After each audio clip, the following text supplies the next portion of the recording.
So இதுல ஒண்ணா பார்ப்போம். ஃபர்ஸ்ட் ஈஸியானதுல இருந்து வருவோம். For example parking survey. இப்போ இங்க மெட்ரோல இது உங்ககிட்ட காசு வாங்குறதுக்கு அப்படின்னு நினைச்சாலும் அதுதான் உண்மை. அது இருந்தாலும் அந்த டேட்டா அவங்களுக்கு பேக் எண்ட்ல கம்ப்யூட்டரைஸ்டா ரெக்கார்ட் ஆகும். ஒரு நாளைக்கு எவ்வளவு வெஹிக்கிள்ஸ் வருது, வீக் டேஸ்ல எவ்வளவு வருது, வீக்கெண்ட்ஸ்ல எவ்வளவு வருது, எந்த டைம் பீரியட்ல என்னோட பார்க்கிங் லாட் எப்பவுமே ஃபுல்லாவே இருக்கு. ஓகே, இந்த மாதிரியான டேட்டாவெல்லாம் அவங்களால அதுல இருந்து ரெட்ரைவ் பண்ண முடியும். அதுக்குமே அந்த டோக்கன் சிஸ்டம் யூஸ் ஆகும். ஜஸ்ட் லைக் சூப்பர் மார்க்கெட் போனா என்ன சொல்லுவாங்க, உங்க ஃபோன் நம்பர் கொடுங்க, இயர் எண்ட்ல உங்களுக்கு ஆஃபர் இருக்கும்னு முன்னாடி பிராக்டிஸ் பண்ணிட்டு இருந்தாங்க. அதெல்லாம் அது எதுக்குன்னா பர்ச்சேசிங் டேட்டா எடுக்கிறதுக்கு தான். என்ன டைப் ஆஃப் ரைஸ் வாங்குறீங்க, நீங்க என்ன பிராண்ட் வீட் யூஸ் பண்றீங்கன்றது உட்பட. அவங்க இதே மாதிரி அவங்க கடைக்கு வர எல்லார்கிட்டயும் ஒரு 1000 பேர்கிட்ட சாம்பிள் ஸ்பேஸ் எடுத்தாங்கன்னா அவனுக்கு ஒரு டேட்டா இருக்கும். அப்படியா, ஆசீர்வாத் தான் எல்லாரும் வாங்குறாங்க, சரி அப்ப இந்த இன்னொரு பிராண்டை நிப்பாட்டிரு. அதே மாதிரி தான் சேம் லைக் இங்க பார்க்கிங்ல நம்ம கிட்ட லைக் வெஹிக்கிள் ஒன்னு கவுண்ட் வீக்லி எவ்வளவு தரம் இதோட ரெபடிஷன்ஸ் இருக்கு, இந்த மாதிரி இதோட கிரௌடடா இல்ல டைப் ஆஃப் கார் எடுத்துக்கலாம் மேபி. சோ இந்த மாதிரி நிறைய டேட்டா அவங்களுக்கு எடுக்குவாங்க. அதுக்கு யூஸ் பண்றது ஒண்ணு இந்த மாதிரி டோக்கன் சிஸ்டம், இல்லைன்னா ரெஜிஸ்டர்ஸ்னு சொல்லுவாங்க. நீங்க ஏதாவது ஒரு இப்ப சென்னை சில்க்ஸோ இல்ல ஏதாவது இந்த மாதிரி கடைக்கெல்லாம் போறீங்கன்னு வச்சுக்கோங்களேன், உள்ள போறப்போ உங்களோட வண்டி நம்பர் எழுதிப்பாங்க. பார்த்திருப்பீங்க நிறைய இடத்துல உங்களோட வண்டி நம்பரோ இல்ல நீங்க அதை என்ன சொல்றது என்ன வெஹிக்கிள்னோ நோட் பண்ணிப்பாங்க. எப்போ வருது, இன் டைம் அவுட் டைம் இதெல்லாம் பார்த்துப்பாங்க. அந்த இடத்துல கொஞ்ச நாள்ல மல்டி ஸ்டோரி பார்க்கிங் வரப்போகுதுன்னு அர்த்தம். ஏன்னா அவங்க என்ன பண்றாங்கன்னா like number of vehicles at time வர்றதையும் அவங்க கணக்கு எடுத்துக்கிட்டாங்கன்னா அதை வச்சு மல்டி ஸ்டோரி பார்க்கிங் அங்க வர்றதுக்கு அவங்க டேட்டா எடுத்துப்பாங்க. புரியுதா? ஸோ இந்த மாதிரி ரெஜிஸ்டர்ஸ், அப்புறம் ஒரு சில இடத்துல சிசிடிவி, மால்ஸ்ல எல்லாம் ஆப்வியஸ்லி சிசிடிவி அங்கே இன்ஸ்டால் பண்ணியிருக்க போறாங்க. ஸோ அதை வச்சு உங்களுக்கு டேட்டா எடுத்துருவாங்க. இந்த மாதிரி என்ன பண்ணலாம்னா சர்வேவை இந்த மாதிரி வெவ்வேறு ஆஸ்பெக்ட்ஸ்ல எடுக்கலாம். இது மூலமா லைக் லிட்டரலி நான் பார்க்கிங் என்ஹான்ஸ் பண்ண போறேன், அவ்வளவுதான். ஓகே, இது நான் சொன்னது எல்லாமே பிரைவேட் ஓரியன்டா சொன்னேன்.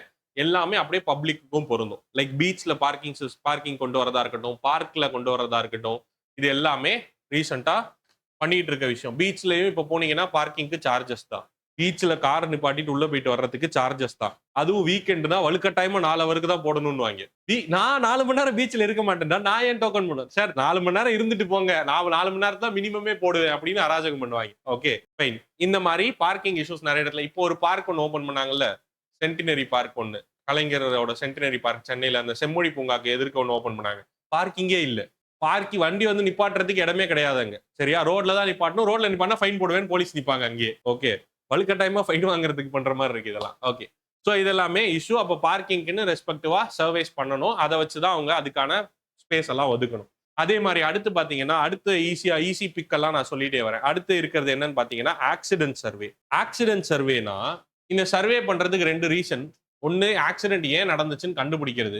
இன்னொன்னு, அடுத்த தடவை அதே விஷயம் நடக்காம இருக்கிறதுக்கு நான் என்ன பண்ணணும்ன்றது தெரிஞ்சுக்கிறதுக்காக. ஸோ இதுக்காக ஆக்சிடென்ட் சர்வே. இது எப்படி சார் பண்ணுவாங்க? First cause for accident check பண்றது அண்ட் இதோட ரெப்படிஷன்ஸ் எப்படி இருக்குன்னு பாக்குறது. ரிப்பீட்டடா இதே கைண்ட் ஆஃப் ஆக்சிடென்ட்ஸ் நடக்குதான்னு பார்க்கணும்.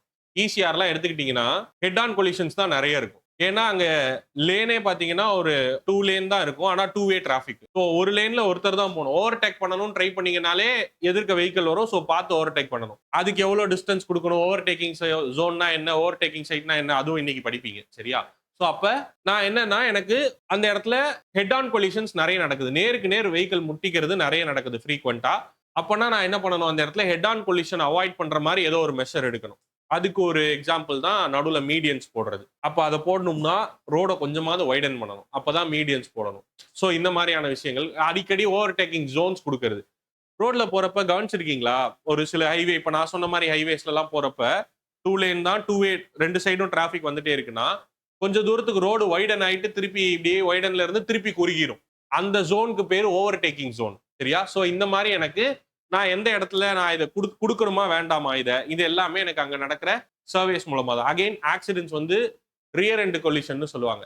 சிக்னல்ஸ் வந்து இருக்குன்னு வச்சுக்கோங்களேன், ரியர் எண்ட் கொலிஷன் நிறைய நடக்கும். அப்படின்னா என்னன்னா பின்னாடி வெஹிக்கிள் போய் ஜாம் ஆகி இடிச்சிடுறது. திடீர்னு ஒருத்தன் ரெட் போட்டிருக்கு, அதாவது எல்லோவா மாறப்போகுது, நம்ம போலாமா வேணாமான்னு கன்ஃபியூஷன்ல இருக்கவே டக்குன்னு யோசிச்சு பிரேக் அடிச்சிட்டான்னு வச்சுக்கோங்களேன், பின்னாடி வரவங்க அவன் போயிடுவான்னு நினைச்சிட்டு வருவாங்க, இடிச்சிருவாங்க. ஸோ சிக்னல்ஸ்ல major problem rear end collision. 2 lane டிராபிக்ல major problem head on collision. இந்த மாதிரி ஒரு கன்க்ளூஷனுக்கு வரேன்ல, இதுக்கெல்லாம் எனக்கு டேட்டா வேணும். அப்ப நான் அதை எப்படி ரெப்ரசன்ட் பண்ண போறேன், எனக்கு கிடைச்ச அந்த டிராபிக் ஆக்சிடென்ட் சர்வேல இருந்து வர டேட்டாவை நான் எப்படி ரெப்ரசன்ட் பண்ண போறேன். கொலிஷன் டயக்ராம், கண்டிஷன் டயக்ராம்னு 2 இருக்கு. உங்க லேர்னிங் இன்டரப்ட் பண்றதுக்கு சாரி, பட் ஒரு முக்கியமான இன்ஃபர்மேஷன் என்னன்னா, இப்போ நீங்க பார்த்துட்டு இருக்க இந்த வீடியோ ஃபவுண்டேஷன் கோர்ஸ்ல இருக்கிற ஒரு ஃபுல் கிளாஸோட வீடியோவோட ஒரு சின்ன கிளிம்ஸ் தான் நீங்க பார்த்துட்டு இருக்கீங்க. இதே மாதிரி எல்லா சப்ஜெக்ட்ல இருக்கிற எல்லா டாபிக்ஸையும் கிறிஸ்டல் கிளியரா டீச் பண்ணி அண்ட் அதுக்கு தேவையான ரெக்வயர்டு மெட்டீரியல்ஸையும் பிரிண்டட் மெட்டீரியல்ஸும் அவங்க கிட்ட கொடுத்து இது கூடவே டெஸ்ட் சீரிஸும் கண்டக்ட் பண்ணி சிவில் இன்ஜினியரிங் ரிலேட்டடாக இருக்கிற எல்லா ஸ்டேட் லெவல் எக்ஸாம்ஸ்க்கும் இங்கே கோச்சிங் கொடுத்துட்டு இருக்கோம் டெர்சாகி இன்ஸ்டியூட்ல. இதை தவிர்த்து ஒன் மென்டரிங்கும் சரி, ஸ்டூடெண்ட்ஸ் டவுட்ஸ் கேட்கறத கிளாரிஃபை பண்றதுக்கான செப்பரேட் மீடியமும் சரி, இது எல்லாமே அவைலபிளா இருக்கு. இதோட ரொம்ப முக்கியமான விஷயம், நீங்க ஒர்க் பண்ணிட்டே படிக்கிறீங்கன்னாலும் சரி, இல்லை ஹவுஸ் ஒய்ஃபா இருந்து படிக்கிறீங்கன்னாலும் சரி, இங்க நடக்கிற எல்லா கிளாஸஸையுமே ஆன்லைன்ல லைவ்லயும் நீங்க பார்க்கலாம், இல்ல ஆஃப்லைன்ல நேர்ல வந்து கவனிக்கலாம். அதுவும் இது ரெண்டுமே நீங்க கவனிச்சாலும் இதை தவிர்த்து அன்னன்னைக்கு நடக்கிற கிளாஸஸை அன்னன்னைக்கு உங்களுக்கு ரெக்கார்டட் வீடியோவாகவும் கொடுத்துருவோம். இப்படி ஒரு எக்ஸாமை கிளியர் பண்றதுக்கு என்னெல்லாம் விஷயம் வேணுமோ அதை எல்லா டைமென்ஷன்ஸ்ல இருந்தும் கொடுத்து ஸ்டூடெண்ட்ஸை ட்ரெயின் பண்ணிட்டு இருக்கோம். அண்ட் நீங்களும் இந்த கோர்ஸ்ல ஜாயின் பண்ணி ஒரு கவர்மெண்ட் அஃபீஷியல் ஆகணும்னு நினைக்கிறீங்கன்னா கீழே டிஸ்பிளே ஆகிற நம்பருக்கு ஃபவுண்டேஷன் 2025 அப்படின்னு வாட்ஸ்அப் பண்ணுங்க. Our team will reach you. இதை தவிர்த்து எனக்கு ஒரு ஃப்ரீ கைடன்ஸ் வேணும், நானே செல்ஃப் ப்ரிப்பேரிங்ல இருக்கேன், எனக்கு ஒரு கைடன்ஸ் வேணும் அப்படின்னு நினைச்சாலுமே சேம் நம்பருக்கு கான்டாக்ட் பண்ணுங்க. எங்க ஃபேக்கல்டி டீம் உங்ககிட்ட பேசுவாங்க. தேங்க்யூ. கவனிங்க, கொலிஷன் டயக்ராம்னா இப்போ நான் சொன்னதுதான். பின்னாடி வந்து வெஹிக்கிள் இடிச்சுச்சா, ஹெட் ஆன் கொலிஷன் நடந்துச்சா அப்படின்னு பாக்குறது தான். எப்படி சார் ரெப்ரசென்ட் பண்ணுவாங்க? This means head on collision. Okay, அதே இப்படி ஆரோ போட்டு பின்னாடியே வந்து இன்னொரு ஆரோ போட்டீங்கன்னா ரியர் எண்ட் கொலிஷன். ஓகே, அதே வந்து பாத்தீங்கன்னா உங்களுக்கு இப்படி ஒரு வெஹிக்கிள் போயிட்டு இருக்கு, இப்படி உள்ள வந்து இன்னொரு வெஹிக்கிள் இப்படி இடிச்சிருச்சுன்னா அது வந்து பாத்தீங்கன்னா மர்ஜிங் கான்ஃபிளிக்ட்னு சொல்லுவோம். மர்ஜ் ஆகிற இடத்துல எனக்கு வந்து இடிக்குது. ஓகே, இப்போ நீங்க நேரா போயிட்டு இருக்கீங்க, இன்னொரு ரோட்ல இருந்து வரவர் இப்படி வந்து டர்ன் பண்றாரு, அவரு உங்களை இடிக்கிறாரு. ஓகே, ஸோ இந்த மாதிரி ஒவ்வொரு இதுக்கும் ஒரு கண்டிஷன் இருக்கு. இது இப்படி போட்டாங்கன்னு வச்சுக்கோங்களேன், இப்படி போச்சு அப்படின்னா என்னது இது? இப்படி ஒரு ஆரோ போட்டிருந்தாங்கன்னா என்ன அர்த்தம்? டிரைவர் வந்து அவுட் ஆஃப் கண்ட்ரோல்ல போய் இடிச்சிட்டாரு அப்படின்னு அர்த்தம். ஓகே, அது சரக்குனாலன்னு இருக்கணும்னு அவசியம் இல்லை. வெஹிக்கிள்ல கூட ஏதாவது பிரச்சனை இருந்து அவுட் ஆஃப் கண்ட்ரோல்ல போய் இடிச்சிருக்கலாம். ஸோ அது வந்து அவுட் ஆஃப் கண்ட்ரோலுக்கு இப்படி ரெப்ரசென்ட் பண்ணுவாங்க. இந்த மாதிரி நான் அந்த கொலிஷனை எப்படி நடந்துச்சுன்றதுக்கு ரெப்ரசென்ட் பண்ற இந்த சின்ன சின்ன டயக்ராம்ஸ் எல்லாம் கொலிஷன் டயக்ராம். அடுத்தே ஒரு வார்த்தை இருக்கு, என்னது? கொலிஷன் டயக்ராம் தான் இப்போ நான் எக்ஸ்பிளைன் பண்ணது. அடுத்தே ஒரு வார்த்தை இருக்கு, அது என்னது? Condition diagram. அப்படின்னா ஆக்சிடென்ட் நடக்கிறதுக்கு ரெண்டு டிரைவர் மட்டும் காரணமா இல்லாம அங்க இருக்கிற லேண்ட் ஸ்பேஸ் கூட காரணமா இருக்கலாம். சே ஃபார் எக்ஸாம்பிள் ஒரு இன்டர்செக்ஷன் இருக்கு, சரியா? இந்த இடத்துல எனக்கு இங்க நான் வரப்ப எனக்கு இந்த இடத்துல வண்டி வருதா இல்லையான்னு பார்க்கணும். நான் இந்த இடத்துல பார்க்கணும். அங்க ஒரு பில்டிங்கோ ஏதோ ஒரு ஸ்ட்ரக்சரோ நின்று மறைச்சிருச்சுன்னு வச்சுக்கோங்களேன், என்னால அங்க பார்க்கவே முடியாது. ஸ்லோ பண்ணி போகணும் நியாயப்படி. அப்படி பண்ண மாட்டாங்க. சில பேர் நேரா போயிட்டாங்கன்னா அங்க இடிக்கிறாங்க. அப்ப இங்க காரணம் வந்து நான் வெஹிக்கிள் மேலேயோ ரோடு மேலேயோ வைக்க முடியாது, இந்த ஆப்ஜெக்ட்ஸ் மேலதான் வைக்கணும். ஸோ ஆக்சிடென்ட் நடந்த இடத்துல இந்த கண்டிஷன் டயக்ராம் அப்படிங்கிறதையும் வரைவாங்க.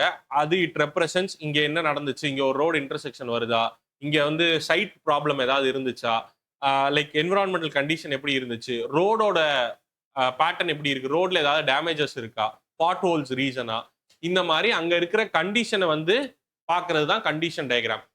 எப்படி இடிச்சிச்சுன்னு பாக்குறது இல்ல, என்ன அங்க கண்டிஷன் ப்ரிவேலிங்கா இருக்கு. ஒரு லேம்ப் போஸ்ட் இங்க இருந்துச்சு, இந்த மாதிரி அந்த இடத்துக்கு ஒரு மேப் வரைகிறது தான் கண்டிஷன் டயக்ராம். ஓகே, ஸோ இது ரெண்டுத்தையும் இந்த இடத்துல கொடுத்துருப்பேன். ரோடு ஆக்சிடென்ட்ஸ் பத்தியும் அப்படியே முடிச்சிடலாம், அதுல ஒன்றும் இல்லை. இந்த ரெண்டு தான் ரெப்ரசன்டேஷனுக்கு. ஓகே, இதான் அந்த diagram, condition diagram, collision diagram. இது வந்து கண்டிஷன், இது வந்து கொலிஷன். ஓகே, ஸோ மொத்தமா ஒரு ஏரியால இங்கெல்லாம் ரியர் எண்ட் கொலிஷன் நடக்குது, இங்கெல்லாம் வந்து ஹெட் ஆன் கொலிஷன் நடக்குது, இந்த மாதிரி வரைவாங்க. ஓகே, நிக்கிற வெஹிக்கிள் மேல இடிச்சிடுறாங்க, பார்க்கிங் பிரச்சனை, இந்த மாதிரி எல்லாம் நிறைய இருக்கும். ஓகே, ஸோ அதை என்ன ஸ்கேலுக்கு வரைவாங்கன்றதும் ஒரு டீட்டெயிலா இருக்கு, நோட் பண்ணி வச்சுக்கோங்க. இதெல்லாம் தான் காசஸ் ஃபார் ரோட் ஆக்சிடென்ட்ஸ். நான் ரோட் ஆக்சிடென்ட்ஸ்ல சர்வே எதுக்கு அப்படிங்கிறதும் அந்த சர்வேல என்ன டீட்டெயில் கிடைக்கும்ன்றதும் சொல்லிட்டு காசஸும் கொடுத்துருக்கேன். ஜென்ரலாக நமக்கே தெரிஞ்சது தான். ஏன் ஆக்சிடென்ட் நடக்குது அப்படின்னா, ஒன்று ரோடு சரியில்லாமல் இருக்கிறது, பாட் ஹோல்ஸ்னால அப்படின்னு வச்சுக்கலாம் ஒரு எக்ஸாம்பிள். இன்னொன்று வந்து வெஹிக்கிள் சரியில்லைன்னா பிரேக்கிங் ஒழுங்கா இருக்காது, ஹை எஃபிஷியன்ட் பிரேக்கிங்கா இருக்காது, ப்ராப்பரா வண்டி அப்பப்போ சர்வீஸ் பண்ணியிருக்க மாட்டாங்க, எஃப்சி பண்ணியிருக்க மாட்டாங்க, டயர் அப்பப்போ சேஞ்ச் பண்ணணும். 30,000 40,000 கிலோமீட்டருக்குலாம் டயர் சேஞ்ச் பண்ணணும்னா சேஞ்ச் பண்ணாம வலுவலுன்னு வச்சிருப்பாங்க டயரை. ஸோ இது எல்லாமே வெஹிக்கிள் கண்டிஷன் கீழே வரும். அடுத்து ரோட் யூசர், நம்ம பேசின மாதிரி லைக் அவர் வந்து ப்ராப்பரான கான்சியஸ்னஸ்ல இல்லாமல் இருக்கலாம், ஆர் அவரோட ஐசைட் ப்ராப்ளமா இருக்கலாம், அதனால ஆக்சிடென்ட்ஸ் நடந்திருக்கலாம், ஆர் ரேஷ் டிரைவிங் அவர் ப்ரிஃபர் பண்ணியிருக்கலாம், ஓவர் ஸ்பீடிங் பண்ணியிருக்கலாம். இது எல்லாமே ரோட் யூசர்னால வர accidents. Finally environmental condition, fog நிறைய இருந்தது, விசிபிலிட்டி கம்மியாக இருக்கு, மழை பெஞ்சு வாட்டர் ஸ்டாக்னேஷன் இல்லை ஃப்ரிக்ஷன் லாஸ், இதெல்லாம் என்விரான்மெண்டல் ஃபேக்டர்ஸ். ஒரு இயர்ல ஃபேட்டல் ஆக்சிடென்ட்ஸ்னால இந்தியாவில் எவ்வளோ டெத்ஸ் வருதுன்னு தெரியுமா? Number of fatal accidents India per year 1 lakh. Okay, around 1,68,000. லாஸ்டா எடுத்த டேட்டா வந்து 2022ல இருக்கா? சரி, ஃபைன். 1,68,000.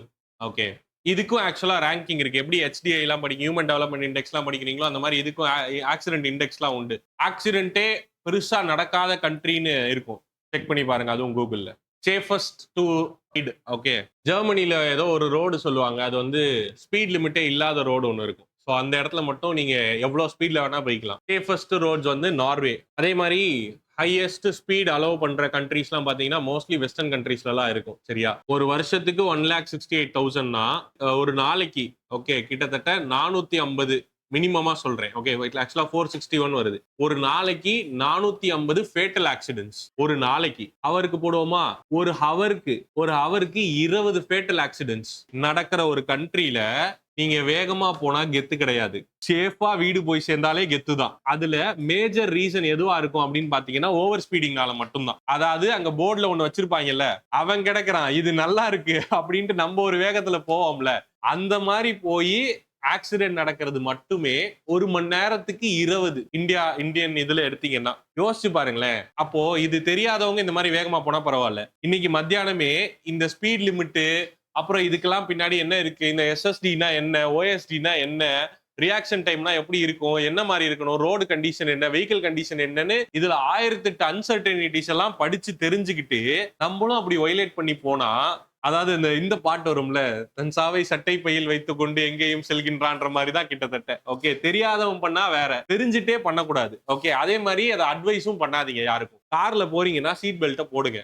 கசகசன்னு இருக்கலாம் போடாம இருக்கக்கூடாது. ட்ரெஸ் கலைஞ்சிருமேலாம் போடாம இருக்கக்கூடாது. ஓகே, அதே மாதிரி ஒழுங்கா உட்காந்து நார்மலா ஒரு சிட்டிங் போஸ்டர் என்னவோ அதுல உட்காந்து வண்டி ஓட்டணும். படுத்துட்டு வண்டி ஓட்டுறது இந்த மாதிரி வேலையெல்லாம் பண்ணாம, இதெல்லாம் சின்ன சின்ன விஷயம் தான். ஆனா யோசிச்சு பாத்தீங்கன்னா ஒரு ஆக்சிடென்ட்னு ஒண்ணு நடக்கிறப்ப இந்த மாதிரி சின்ன சின்ன விஷயம் தான் லைக் அது ஃபேட்டலா போய் முடியறதுக்கே ரீசன். சோ அதனால சின்ன சின்ன ரூல்ஸ் எல்லாம் ஃபாலோ பண்ண ஆரம்பிங்க. ஓகே, ஸ்பீட் லிமிட்னு ஒரு போர்டை பாக்குறீங்கன்னா அதுக்கு பின்னாடி இருக்க இன்ஜினியரிங்க முதல்ல நீங்க மதிங்க. நீங்களே அதை மதிக்கலன்னா, நீங்களே அந்த கால்குலேஷன்ஸ் எல்லாம் வேல்யூ பண்ணலன்னா வேற யாரு வேல்யூ பண்ணுவா? அது கால்குலேஷன்ஸோட தான் அங்க அந்த வேல்யூ வைக்கப்பட்டிருக்கு. சும்மா எல்லாம் தூக்கி வைக்கல. போர்டை பிரிட்ஜா சும்மா 40 தூக்கி வை, இந்த ரோடா 80 தூக்கி வைலாம் யாரும் வைக்கல.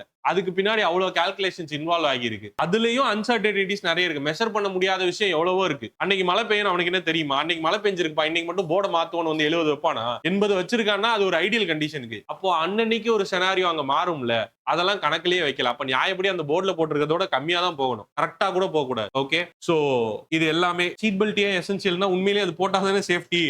நீங்க உங்களோட பொசிஷன்ல இருந்து மாறாம இருந்தீங்கன்னா தான் ஒரு ஆக்சிடென்ட் நடக்கிறப்ப அந்த கார் காப்பாத்தும். 5 ஸ்டார் ரேட்டிங் இருக்க டாடா ஹேரியர்லயே போய் நீங்க இடிச்சு விழுந்தீங்கனாலும் சீட் பெல்ட் போடலன்னா காலி தான். ஓகே, ஏர் பேக்ஸ் வர்றதுல இருந்து எல்லாமே இருக்கு. ஓகே, சோ இதுல இருந்து என்னன்னா, இந்த ஆக்சிடென்ட் ரிலேட்டடா டாபிக் படிக்கிறப்ப இதை சொல்லாம இருக்க முடியாது. அதனால தயவு செஞ்சு ஓவர் ஸ்பீடிங் பண்ணாதீங்க. ஒரு ஸ்பீட் லிமிட் போர்டு இருக்குன்னா அதை மதிங்க. அதுக்கு பின்னாடி இருக்க இன்ஜினியரிங் மதிங்க. ஓகே, அதுக்கு பின்னாடி ஒரு இன்ஜினியர் வேலை பார்த்திருப்பாருல, அவரை மதிங்க. அதை ஃபாலோ பண்ணுங்க. ஓகே, அப்படி சீக்கிரமா போய் ஒன்னும் பண்ண போறது இல்லை. Okay, fine. So with that ஏன்னா யோசிச்சு பாருங்களேன், இதுல நம்ம நினைச்சிட்டு இருக்கோம் நான் கரெக்டா தான் ஓட்டுவேன், நான் நல்லா தான் ஓட்டுவேன் அப்படின்னு. உங்க ரோடு யூசர் அதுலயும் பாத்தீங்கன்னு வச்சுக்கோங்களேன், அந்த ரோடு யூசர்ல நீங்க போற ரோட்ல ஒரு 1000 பேர் போறான்னா அதுல ஒரு ஆள் தான் நீங்க. மீதி அங்க இத்தனை ரோட் யூசர் இருக்கான். அவன் ஒருத்தரும் ஒரு ஆக்சிடென்ட்டை காஸ் பண்றதுக்கு வைட்டலா இருக்கவன் தான். அப்புறம் இங்க என்விரான்மெண்டல் ஃபேக்டர்ஸ் இருக்கு, ரோடோட கண்டிஷன் இருக்கு, வெஹிக்கிளோட கண்டிஷன், இப்படி 1000 விஷயம் இருக்கு. அதனால நான் நல்லா தான் போவேன் அப்படின்றத மட்டும் தூக்கி வச்சுட்டு, அப்படின்னா நீங்க என்ன பண்ணுங்க, நல்ல நீட்டா இருக்க ஒரு காலி ரோட்ல நல்ல சன் இருக்க டைம்ல நல்ல பிரச்சனையே இல்லாத ஒரு இடத்துல நீங்க வேகமா போய்க்கங்க, பிரச்சனை இல்லை. ஓகே, மத்த இடத்துல எல்லாத்தையும் ஃபாலோ பண்ணி தான் ஆகணும். ஓகே, இனிமே இந்த சிக்னல் போடுறதுக்கு முன்னாடி போறது, சீட் பெல்ட் போடாம போறது, ஸ்பீட் லிமிட் இருந்தா அதை மதிக்காம போறது, இதெல்லாம் அறவே தவிர்த்துருங்க. சரியா, இது உங்களுக்கும் நல்லது, உங்க ரோட்ல உங்க கூட டிராவல் பண்ற எல்லாருக்கும் நல்லது. ஃபைன். வித் தட் மெசேஜ் நம்ம இப்ப என்ன பண்ணிட்டு இருந்தோம்னா ஆக்சிடென்ட் சர்வே பார்த்தோம். அடுத்தது என்ன பண்ண போறோம்னா ஸ்பீட பத்தி பேசணும்ல, அதனால ஸ்பீட் சர்வேவே பார்க்கலாம். Okay, speed study. இதுல என்னெல்லாம் கண்டுபிடிக்க போறேன் அப்படிங்கிறது தான் அடுத்த டேபிள்ல கொடுத்திருக்கேன். Delay, travel time, spot speed, இது எல்லாமே தான் நான் வந்து கண்டுபிடிக்க போறேன். டிலேனா ஒரு ஜர்னி நடக்குதுன்னா அந்த ஜர்னில டிலே வர்றதுக்கு ரீசன் என்ன? மேபி அங்க டிராபிக் இருக்கலாம், ஒரு ரயில்வே கிராசிங் இருக்கலாம், whatever it may be. Okay, then travel time நம்ம முன்னாடியே பேசினதுதான். ஜர்னி டைம், டிராவல் டைம் எல்லாமே ஒண்ணுதான். ஸ்பாட் ஸ்பீட் கண்டுபிடிக்கிறதும் ஸ்பீட் ஸ்டடி கீழே தான் வரும். ரேடார் வச்சு பாக்குறாங்கல்ல அது. ஸோ இப்போ யூஸ் பண்றதெல்லாம் மோஸ்ட்லி ரேடார் தான். ஈனோஸ்கோப்னு ஒன்று இருக்கு, அதுவுமே ஸ்பாட் ஸ்பீடை கண்டுபிடிக்கிறதுக்கான ஒரு எக்யூப்மெண்ட் தான். ப்ரெஷர் டியூப்ஸ்னு இருக்கு. ஸோ ரோட்டுக்கு நடுவில் டியூப் மாதிரி போட்டுருவாங்க. ஒரு வெஹிக்கிள் பாஸ் ஆகி போறப்ப 2 தரம் அதுல ப்ரெஷர் வருமா, ஒரு கார் போகுதுன்னா ஒரு பைக் போகுதுன்னா, ஸோ அந்த ப்ரெஷர் வச்சு ஒரு கவுண்ட் அதை எடுத்துக்கும். அதுவே ஆட்டோமேட்டிக் கவுண்டர் மாதிரி. தென் எலிவேட்டட் அப்சர்வர் மெத்தட்னு ஒன்று இருக்கு. அப்படின்னா ஸ்பீடு கண்டுபிடிக்கணும்னா 2 விஷயம் வேணும். என்னது? Distance, time. ஓகே. நீங்க ஒரு பில்டிங்ல மேல போய் நின்னுக்கிறீங்க. ஓகே. ஒரு ரோடு இருக்கு. இந்த பாயிண்ட்ல இருந்து இந்த பாயிண்ட் 1 கிலோமீட்டர். சரியா? 1 கிலோமீட்டர்ன்னு எடுத்துப்போம். இப்ப இங்க இருக்க வேணாம். அப்படி இருந்தா ஞாபகம் ஈஸியா இருக்காது. நான் என்ன பண்றேன் 10 கிலோமீட்டர்ன்னு வச்சுக்கிறேன். 10 கிலோமீட்டர்லாம் பில்டிங் மேல இருந்து பார்த்தா தெரியாது. சும்மா. ஓகே. இப்படின்னு எடுத்துப்போம். இந்த இடத்துல இருந்து ஒரு வெஹிக்கிள் இந்த பாயிண்ட்ல இருந்து இந்த பாயிண்ட் போறதுக்கு எவ்வளவு டைம் எடுத்துக்குதுன்னு நீங்க இங்க வச்சு டைமர் வச்சு மெஷர் பண்றீங்க. ஒரு மாட்டு வண்டி போகுதுன்னே வச்சுக்கோங்களேன். சும்மா எக்ஸாம்பிளுக்கு. அப்படி போறதுக்கு அது 1 ஹவர் எடுத்துக்குது. அப்பனா என்ன பண்ணுவீங்க? Speed is equal to distance by time. Distance 10, time 1 hour. அப்பனா என்ன அர்த்தம்? இந்த ரோட்ல இந்த பர்ட்டிகுலர் வெஹிக்கிள் எனக்கு டிஸ்டன்ஸ் பை ஸ்பீட்னா நான் 10 கிலோமீட்டர் பர் ஹவர் ஸ்பீட்ல போகுதுன்னு கண்டுபிடிப்பேன். இதுக்கு பேர் தான் எலிவேட்டட் அப்சர்வர் மெத்தட். இது வந்து லைக் ஒரு ஹையர் பார்ட்ல இருந்துட்டு முன்னாடி வந்து மேனுவலா பண்ணது. இப்போ வந்து அகைன் என்ன சொல்றது, இதுக்கெல்லாமோ டிஜிட்டலைஸ்டா லைக் சிசிடிவி இந்த மாதிரியான விஷயங்கள் எல்லாம் யூஸ் பண்ணுவாங்க. ஓகே. இது வந்து ஒன் கைண்ட் ஆஃப் என்ன சொல்றது spot speed or travel speed measurement. அடுத்தது வந்து பாத்தீங்கன்னா டிராவல் ஸ்பீட் தான் கண்டுபிடிக்க முடியும். ஸ்பாட் ஸ்பீட் எலிவேட்டர் அப்சர்வர்ல வராது. அடுத்து வந்து அப்சர்வர், மூவிங் அப்சர்வர். நீங்க ஒரு கார்ல சர்வே எடுக்கிறவங்க ஒரு கார்ல உட்காந்துட்டு 40 கிலோமீட்டர் பர் ஹவர் ஸ்பீட்லயே கான்ஸ்டன்டா அந்த வெஹிக்கிளை ஓட்டிட்டு போவாங்க. எத்தனை நம்பர் ஆஃப் வெஹிக்கிள் உங்களை கிராஸ் பண்ணி போகுது? That gives number of vehicles speeding over 40 kilometre per hour. எத்தனை நம்பர் ஆஃப் வெஹிக்கிளை நீங்க ஓவர்டேக் பண்ணீங்க? தட் கிவ்ஸ் எத்தனை number of vehicle 40 kilometre per ஹவரோட கம்மியா இருந்துச்சு. ஏதாவது வெஹிக்கிள் உங்க கூடயே டிராவல் பண்ணுதுன்னா எவ்வளவு நேரம் டிராவல் பண்ணுது? இந்த மாதிரியான டேட்டாஸை கலெக்ட் பண்ணுவாங்க. 4 பேர் கார்ல உட்காந்துட்டு ஒருத்தர் ஒன்னு கனெக்ட் பண்ணுவாங்க. ஓகே. சோ இது வந்து பாத்தீங்கன்னா மூவிங் அப்சர்வர் மெத்தட்னு சொல்லுவாங்க இதுக்கு பேரு. ஓகே. இது எல்லாமே இந்த மூவிங் அப்சர்வர், எலிவேட்டர் அப்சர்வர்லாம் it gives the travel time. Okay. இது ஈனோஸ்கோப், ரேடாரு இதெல்லாம் வந்து it gives the spot speed. இதெல்லாம் வச்சு நம்ம என்ன பண்ணுவோம்னா ஸ்பீட் ஸ்டடி பண்ணுவோம். இது ஏன் இவ்வளவு முக்கியம்னா இந்த ஸ்பீட் ஸ்டடியை வச்சுதான் அங்க நீங்க ஏதாவது ஒரு ரோட் கன்ஸ்ட்ரக்ட் பண்ண போறீங்க ஆர் ரீவேம்ப் பண்ண போறீங்க, லேன்ஸை எக்ஸ்டெண்ட் பண்ண போறீங்க, எது பண்ணணும்னாலும் அந்த ரோடுக்கு என்ன டிசைன் ஸ்பீட் இருக்குன்றத எஸ்டாப்ளிஷ் பண்றதுக்கு இது ரொம்ப தேவை. ஓகே. ஸோ அதனால ஸ்பீட் ஸ்டடி இதை வச்சுலாம் பண்ணணும். இதுல என்ன கேள்வி கேட்பாங்கன்னா என்ன சொல்றது, இந்த ஈனோஸ்கோப்ன்ற வார்த்தையை கொடுத்துட்டு இது எதுக்கு யூஸ் பண்றாங்கன்னு கேட்டிருக்காங்க. இது வரைக்கும் ஒரு 2-3 தடவை வந்திருக்கு. ஸ்பாட் ஸ்பீடு கண்டுபிடிக்க. இதுதான் answer. Okay. Next traffic volume study. இதுல தான் என்ன பண்ண போறோம்? டிராபிக் வால்யூம்னா என்னது? Number of vehicles crossing per section in a unit time. Okay. So or ஒரு பீரியட் ஆஃப் டைம். இந்த டிராபிக் வால்யூம் அப்பனா நம்பர் ஆஃப் வெஹிக்கிள்ஸ் எவ்வளவு கிராஸ் பண்ண போகுது, number of vehicles per hour அப்படிங்கிற டேட்டா எடுக்கிறதுக்கு தான் நான் இதை பண்றேன். Determination of number of vehicles at any section per unit time. அதை எப்படி ரெப்ரசென்ட் பண்றேன்னா trend chart, variation chart, traffic flow map, then 30th highest hourly volume, இந்த மாதிரி பல டேட்டா ரிசல்ட், இதெல்லாம் இந்த மாதிரி பல ரிசல்ட்ஸ்ல என்னோட டேட்டாவை நான் ரெப்ரசென்ட் பண்ணுவேன் டிராபிக் வால்யூம் ஸ்டடி வரைக்கும். இதெல்லாம் என்ன, இதோட சார்ட் எப்படி இருக்கும், பார்க்க எப்படி இருக்கும், அந்த டீடைல்லாம் வேண்டாம். ஜஸ்ட் இந்த பேர்னா இந்த சர்வே, அவ்வளவுதான். டிராபிக் வால்யூம் ஸ்டடி பண்ணதுக்கு அப்புறம் அதோட ரிசல்ட்டை எப்படி எஸ்டாப்ளிஷ் பண்ண போறாங்க, இந்த வார்த்தையெல்லாம் ஞாபகம். Trend chart, variation chart, traffic flow map, 30th highest hourly volume உங்களுக்கே தெரியும். அதோட டெஃபினிஷன் படிச்சோம். கூகுள் மேப்ல எப்படி கரெக்டா டிராபிக் இருக்கிறதெல்லாம் காட்டுது, ஜிபிஎஸ்ல வழி காட்டுறது ஓகே, அது எப்படி டிராபிக் இருக்கிறதெல்லாம் காட்டுது, அது எப்படி ரோட் க்ளோஷர்லாம் காட்டுது, டைவர்ஷன்ஸ்லாம் காட்டுது, போட்டோகிராமெட்ரிக்கா, சேட்டலைட்டா? சரி, தேடுங்க, இன்ட்ரெஸ்டிங்கா இருக்கும். அதை பத்தி டாக்குமெண்ட்ரிஸ்லாம் கூட நிறைய போட்டிருக்காங்க யூடியூப்ல. டாக்குமெண்ட்ரின்னு இல்ல, லைக் அது என்னன்னு சொல்றது எனக்கு கரெக்டா வார்த்தை தெரியல. இந்த ஹிஸ்டரி டிவிலலாம் ஹவு இட் ஹேப்பன்ஸ்னு சொல்லி எல்லாம் போடுவாங்க. ஐபிஎல் நடக்குதுன்னா அதுக்கு முன்னாடி என்னெல்லாம் விஷயம் பண்ணுவாங்கன்னு போடுவாங்க. அந்த மாதிரி இதெல்லாமும் நிறைய வீடியோஸே இருக்கும், ஃப்ரீ வீடியோஸே இருக்கும் யூடியூப்ல. சும்மா செக் பண்ணி பாருங்க. டைவர்ஷன்ஸ்லாம் அப்டேஷன் பண்றதுக்குன்னே ஆளுங்க இருப்பாங்க. சரியா? அது ஆக்சுவலா ஒரு ஜாபே கூட, ஃப்ரீலான்ஸா பண்ற ஒரு ஜாபே கூட. கூகுள் ரோடு, ஸ்ட்ரீட்ஸ் எல்லாம் அப்டேட் பண்ணலாம். நீங்க உங்களோட மொபைல்ல அதுக்கான ஆக்சஸ் வாங்கிட்டீங்கன்னா நீங்க அந்த ஸ்ட்ரீட்ஸ்ல இருந்து போறப்ப அது வழியா நீங்க லைக் போட்டோவோ வீடியோவோ எடுத்துட்டே போய் அதை அப்டேட் பண்றீங்கன்னா அதுக்கு சம் அமௌண்ட். ஓகே. கூகுள் காரே வந்து அது மாதிரி மேல செட்டப் வச்சிருப்பாங்க 360ல உங்களுக்கு வியூ காட்டுறதுக்காக. அதெல்லாம் அப்பப்போ பீரியாடிக்கலா அப்டேட் பண்ணுவாங்க. அதுக்கெல்லாம் தனியா லைக் ஏஜென்சிஸ் மாதிரி வச்சு அவங்க கிட்ட பேசி நீங்களே கூட, ஆர் எனக்கு தெரிஞ்ச ஏஜென்சி அந்த மாதிரிலாம் கூட இல்லை, எல்லாமே ஆன்லைன்லயே அவங்க இது பண்ணி வச்சிருப்பாங்க. Next origin and destination survey. இது ரொம்ப என்ன சொல்றது ஸ்டில் இன் டேட், இது ரொம்ப அதிகமான யூசேஜ்ல இருக்கிறது. பட் இதுக்கு ப்ராப்பரா டேட்டா கலெக்ட் பண்றதுன்றது ரொம்ப கஷ்டம். ஸோ கவனிங்க, ஆரிஜின் அண்ட் டெஸ்டினேஷன் சர்வே அப்படின்னா என்ன என்ன இதுல இருந்து மீன் பண்றாங்கன்னா, முன்னாடி எல்லாம் பாத்தீங்கன்னா ஒரு 10-15 வருஷம் முன்னாடி எல்லாம் இதை வந்து ஹோம் இன்டர்வியூஸ்னே வருவாங்க. அதுக்கப்புறம் ரோட் சைடு இன்டர்வியூஸ்லாமும் இருக்கும். என்ன கேட்பாங்கன்னா, நீங்க எங்க, உங்களோட ரெசிடென்ஸ் எங்க, இப்ப வீட்டுக்கு வராங்கன்னா அது தேவையில்லை, அவங்களுக்கே தெரியும் ஏரியான்னு. பட் ரோட் சைட்ல உங்களோட வெஹிக்கிள் போற டைம்ல, சிக்னல் டைம்ல எல்லாம் உங்ககிட்ட இந்த மாதிரி வந்து இன்டர்வியூன்னு சொல்லி எடுப்பாங்க, லைக் சர்வே எடுக்கிறோம்னு சொல்லுவாங்க. ஓகே. அதுல வந்து என்னன்னா, அந்த வெஹிக்கிள் நீங்க உங்களை நிறுத்தி என்ன கேட்பாங்கன்னா, உங்களோட ரெசிடென்ஸ் எங்க, வீடு எங்க, ஆஃபீஸ் எங்க ஒர்க்குக்கு போறீங்க, ஒரு காலேஜுக்கு போறீங்கன்னா எங்க போறீங்க அப்படிங்கிற உங்களோட இதை கேட்பாங்க. என்ன ரூட் ப்ரிஃபர் பண்றீங்க, சாய்ஸஸ் இதெல்லாம் இருக்கு. நீங்க என்ன ரூட்டை ப்ரிஃபர் பண்ணுவீங்க? ஓகே, நீங்க வழக்கமா என்ன ரூட்டை எடுத்துட்டு போயிட்டு வருவீங்க? இந்த டேட்டா வச்சு என்ன பண்ணுவாங்கன்னா, இது வந்து ஒரு லார்ஜர் சாம்பிள் ஸ்பேஸ்க்கு எடுத்துட்டு இங்க இருக்க பீப்புள் எல்லாம் சே ஃபார் எக்ஸாம்பிள் இப்ப வேளச்சேரின்னு எடுத்துக்கிட்டோம்னா, வேளச்சேரியில ஹோம் இன்டர்வியூஸ் ஃபுல்லா எடுத்து வேளச்சேரியில இருக்க பீப்புள் ஒரு 1000 பேர் இருக்காங்கன்னா கிட்டத்தட்ட 600 பேர் அங்கிருந்து தாம்பரம் சைடு தான் வெளில போறாங்க அப்படின்னு வச்சுப்போம். ஓகே, அப்பனா இந்த ரூட்டுக்கு எத்தனை ஆப்ஷன்ஸ் இருக்கு, அதுல இவங்க நிறைய பேர் அந்த 600 பேர்ல எத்தனை பேர் இதை ப்ரிஃபர் பண்ணியிருக்காங்க. அப்பனா அந்த ரோட நான் என்ஹான்ஸ் பண்ணணும், அந்த ரூட்ல நான் நிறைய லைக் ஃபீச்சர்ஸ் எல்லாம் கொண்டு வரணும், ஆர் அதை நான் இன்னும் இது பண்ணணும். ஆர் ஆல்டர்னேட் ரூட் இருக்கிறதே நிறைய பேருக்கு அவேர்னஸே இல்லை அப்படின்னா அதை நான் கிரியேட் பண்றதுக்கு சைன் போர்ட்ஸ் வைக்கிறதோ சம்திங் எல்ஸ். இந்த மாதிரி ஒரு ஏரியாக்கும் இதை எப்படி சார் இந்த டேட்டா எடுக்கலாம்னா, நான் சொன்ன மாதிரி ரோட் சைடு இன்டர்வியூ, அப்படி இல்லைன்னா வெஹிக்கல்ஸ்ல டேக் பார்த்திருப்பீங்க. ஒரு சில வெஹிக்கல்ஸ்ல வந்து அந்த டேக் போட்டிருப்பாங்க. ஓகே, அது அவங்களோட வெஹிக்கல் ஓனரோட பர்மிஷனோட தான் பண்ணுவாங்க. போட்டுட்டு அது அந்த வெஹிக்கலோட டிராவல் இதெல்லாம் பார்ப்பாங்க. இல்ல நம்பர் பிளேட்ஸ் பார்ப்பாங்க. தெரியும்ல, நம்பர் பிளேட்ஸ்ல ஒன்னொன்னு ஒரு ஆர்டிஓ ரெப்ரசென்ட் பண்ணும். TN07 திருவான்மியூர் ஆர்டிஓ, இந்த மாதிரி ஒவ்வொரு ஆர்டிஓ ரெப்ரசென்ட் பண்ணும். அப்போ நீங்க ஒரு சே ஃபார் எக்ஸாம்பிள் ஒரு மால்லோ ஏதோ ஒரு இடத்துல போயிட்டு நீங்க வந்து ஒரு டேட்டா இப்பதான் உள்ள போறப்பே நம்பர் ஸ்கேன் பண்ணிருது இல்ல, சோ அங்க டேட்டா எல்லாமே எக்ஸல்ல இருக்கும். நீங்க என்ன பண்ணலாம், எனக்கு இந்த பர்டிகுலர் மால்க்கு டி நகர் ரெஜிஸ்ட்ரேஷன்ல இருந்து எத்தனை வெஹிக்கிள்ஸ் வருது, இதுல இருந்து ஆப்வியஸ்லி ஆப்டான டேட்டா எடுக்க முடியாதுதான், நிறைய பேர் வெவ்வேறு இடத்துல ரெஜிஸ்ட்ரேஷன் பண்ணுவாங்க, அதெல்லாம் வேற. பட் சம்வேர் நமக்கு ஒரு ரஃப் ஸ்கெட்ச் ஆச்சு அதுல இருந்து கிடைச்சிரும். அப்ப இந்த பர்டிகுலர் மால்க்கு இந்த ஏரியால இருக்க பீப்புள் தான் நிறைய பேர் வராங்க,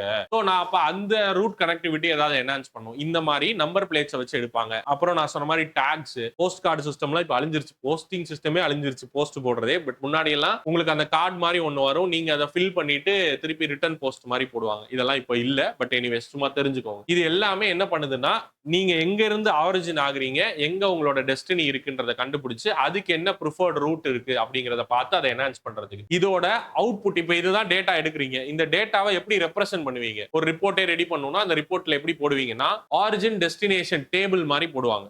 ஓகே, ஆரிஜின் டெஸ்டினேஷன், இங்க இருந்து நிறைய பேர் இங்க போறாங்கன்ற மாதிரி. Or desire lines, just like நம்ம கூகுள் மேப்ல ரெட் கலர் லைன்னா டிராபிக் அதிகமா இருக்கு, ப்ளூ கலர் லைன்னா காலியா இருக்கு அப்படிங்கிற மாதிரி சொல்லுவாங்க. அந்த லைன்ஸ் வரையறதோட thickness it gives the path choose. Okay, say for example இப்ப இந்த பாயிண்ட்டுக்கும் இந்த பாயிண்ட்டுக்கும் கனெக்டிவிட்டி இப்படி ஒரு ரோடு, அப்புறம் இந்த மாதிரி ஒரு ரோடு, இப்படி ஒரு ரோடுன்னு இருக்குன்னு வச்சுக்கோங்களேன். இப்ப இதுதான் டிசையர் லைன்ஸ்ல போடணும் அப்படின்னா அந்த டிராபிக் வால்யூமை வச்சு யாரு எதை அதிகமா இந்த லைன் தான் நிறைய பேர் ப்ரிஃபர் பண்றாங்கன்னா இதை மட்டும் திக் லைன்ல வரைஞ்சு காமிப்பாங்க. சோ இது வந்து desire lines. Then pie charts use பண்ணலாம். இந்த மாதிரி என்னோட ஆரிஜின் அண்ட் டெஸ்டினேஷன் சர்வேவை எப்படியெல்லாம் நான் ரெப்ரசென்ட் பண்ணுவேன்னு கேட்டா OD table, desire lines, pie charts. இதுலயும் எப்படி அங்க ஈனோஸ்கோப்போ அந்த மாதிரி இந்த ஏரியால இவங்க இந்த டிசையர் லைன்ஸ்ன்ற வார்த்தையை கொடுத்து எந்த சர்வேல இருந்து கிடைக்கிற டேட்டாவை டிசையர் லைன்ஸ் மூலமா நீ ரெப்ரசென்ட் பண்ணுவேன்னு ஒரு 3 தரம் கொஸ்டின் வந்திருக்கு. So origin and destination survey தான் டிசையர் லைன்ஸ்க்கு தெரிஞ்சு வச்சுக்கோங்க. Next traffic capacity study. Sir இவ்வளோ நேரம் டிராஃபிக் வால்யூம் சொன்னீங்க, டிராஃபிக் டென்சிட்டி சொன்னீங்க. டிராஃபிக் கெப்பாசிட்டினா இந்த பாட்டிலோட கெப்பாசிட்டி 1 லிட்டர். பிரசன்ட்லி இதுல வால்யூம் வந்து ஒரு 1/2 பாட்டில் தான் இருக்குன்னு வச்சுக்கோங்களேன். பிரசன்ட்லி இதுல இருக்க வால்யூம் ஆஃப் வாட்டர் எவ்வளோன்னு கேட்டா 1/2 லிட்டர்னு சொல்றோம்ல. அதே மாதிரி வால்யூம் அப்படிங்கிறது அந்த இடத்துல ஆக்சுவலா நீங்க மெஷர் பண்றது.